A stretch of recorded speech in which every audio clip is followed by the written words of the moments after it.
Aaron Kennedy is my name, and Ricky was my friend, a very dear friend, as he was to everybody here, I'm sure. But I'd like to share my connection, my story, with the great Ricky Lawson. At one point, Ricky was a poster on my wall in my bedroom in Ireland. And if anybody knows Ireland, or if any of you guys have toured there or visited there, it's a very quaint, small island. And growing up in the 80s, I was very influenced by all the wonderful music that was made in this town. And like I say, he was a poster on my wall, and I never thought that many years later, we would maybe be debating over music and discussing drum patterns and production, and most of all else, one's attitude. And while he was an amazing player and a great mentor to me, his attitude towards people was incredible.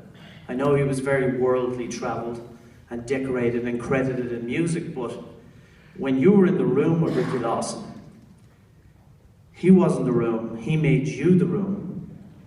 So I first met Ricky many years ago at a music trade show, and I couldn't believe it when I saw his name on the roster, Ricky Lawson performing 12 o'clock. So at 9 a.m. I stood there and I waited. And somehow while he was playing, and of course, I'm a drummer.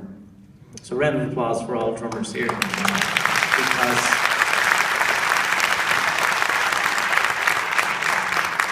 so 11:45, Ricky made his way to the booth where he was going to perform. And we somehow seemed to get eye contact. And he said, "How are you, young man?" I said, I'm so good now. So he played, and somehow we got to just meet. And I think that was something that Ricky was very open to. You just met him. Of all the people I've met in the industry, and I've heard other people say it, he was really quite incredible, very open and generous with his time, very generous with his inside view on how performance should be conducted, what musicianship was, what it meant to be a professional. So we got talking, and I explained where I was from, and I've been following Ricky, I guess, since the Yellow Jackets days, you know. And my local rock bands didn't really want to play Yellow Jackets because they hadn't really heard of it in 1983 yet. But Ricky became huge in Ireland because, of course, he toured with all those wonderful people: Phil Collins, Whitney Houston, Lionel Richie, and of course Michael Jackson. And we would speak about Michael all the time because I'm such a big fan. But he was drummer to the stars, but I think he was also drummer to all of us. All of us drummers could contact him and ask him anything, and he would always give you the fullest answer. So one day he was a poster on my wall, and then suddenly we're collaborating. Wow. And we kept in touch, and we would support each other's careers. And then we were jamming one day, and he got up off his drum set, and as generous as Ricky always would be, he handed me his drumsticks and sat me down on his drum kit, and I started to groove.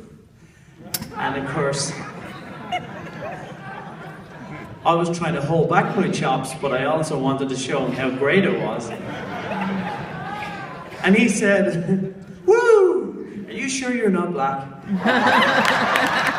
I said, "Why am I not?" I thought, but you know, that is definitively the superb influence that Ricky had on me, you know, on the drum set, off the drum set. This is a celebration, not just today, I believe, of what the man was his effect on music, his effect within the drumming industry will resonate for me, and I think all of us forever. Because every time you hear a Ricky Lawson record, it just comes through. So I want to thank the Lawson family for having me here. And in the words of Ricky himself, I'm going to continue to try and make him proud. Thank you again so much, everybody. Have a good afternoon.